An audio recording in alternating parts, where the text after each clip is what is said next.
Bonjour à tous, je continue à vous partager des extraits du livre du cardinal Ratzinger, Foi chrétienne, hier et aujourd'hui. Pardon.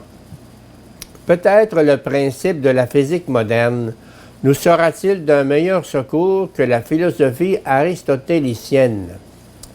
Le physicien nous dira que pour parler de la structure de la matière, il faut procéder par approximation à partir de points de vue différents. Il sait que le résultat de ces expériences dépend de la position respective de l'observateur. Cela ne devrait-il pas nous aider à concevoir de façon toute nouvelle la recherche théologique? Dans la question de Dieu, il ne faut pas vouloir, à la manière aristotélicienne, trouver un dernier concept englobant le tout. Il faut s'attendre au contraire à rencontrer une pluralité d'aspects dépendant de la position respective de l'observateur. Il n'est plus possible d'embrasser tous ces aspects d'un seul regard.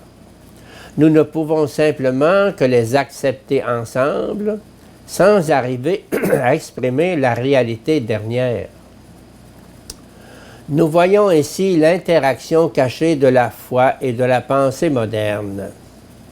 Que la physique moderne, dépassant le déterminisme de la logique aristotélicienne, s'oriente dans ce sens, n'est-ce pas une répercussion de la nouvelle dimension introduite par la théologie chrétienne, obligée de penser par complémentarité?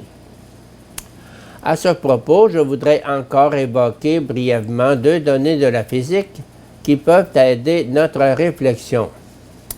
Et Schrödinger a défini la structure de la matière comme des paquets d'ondes, introduisant ainsi l'idée d'un être non pas substantiel, mais purement actuel, dont la substantialité apparente ne résulte en réalité que de la combinaison des mouvements d'ondes superposés.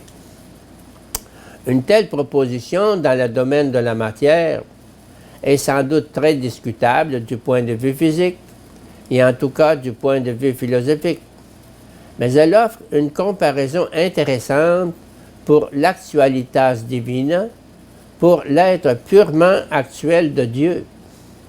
Elle fait entrevoir que l'être le plus dense, Dieu, peut consister dans une pluralité de relations qui ne sont pas des substances, mais des ondes, et constituer pourtant une réalité unique, la plénitude même de l'être. Nous aurons à reprendre plus à fond cette idée déjà formulée en fait par Augustin, lorsqu'il développe l'idée de l'existence qui est acte pur, paquet d'ondes. Voyons d'abord la deuxième donnée des sciences expérimentales qui pourrait aider notre réflexion.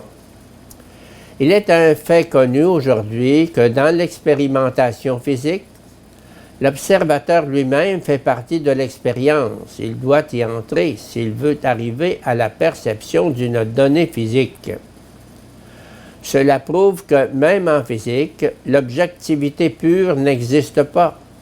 Dans ce domaine aussi, le résultat de l'expérience, la réponse de la nature, dépend de la question qu'on lui adresse.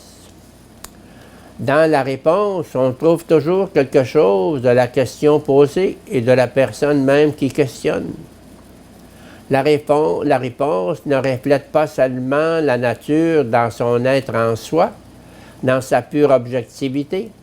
Elle restitue aussi quelque chose de l'homme, de notre être propre, quelque chose du sujet humain. Il en va de même, mutatis mutandis, pour la question de Dieu. L'observateur pur et simple ne saurait exister. L'objectivité parfaite n'existe pas.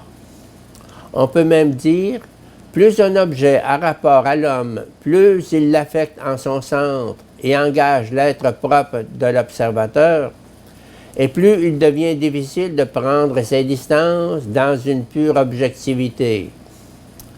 Quand donc quelqu'un prétend apporter une réponse objective, pure de toute passion, Une réponse qui dépasse enfin les préjugés des gens pieux, une information purement scientifique, disons qu'il se leurre lui-même. Ce genre d'objectivité est en dehors des possibilités de l'homme. Il ne peut questionner et exister comme simple observateur. Comme tel, il n'apprendra jamais rien. Pour percevoir la réalité de Dieu, il faut également s'engager dans l'expérience sur Dieu, expérience que nous appelons foi. C'est seulement en s'y engageant que l'on peut apprendre. Ce n'est qu'en participant à l'expérience qu'il est possible de poser véritablement une question et de recevoir une réponse.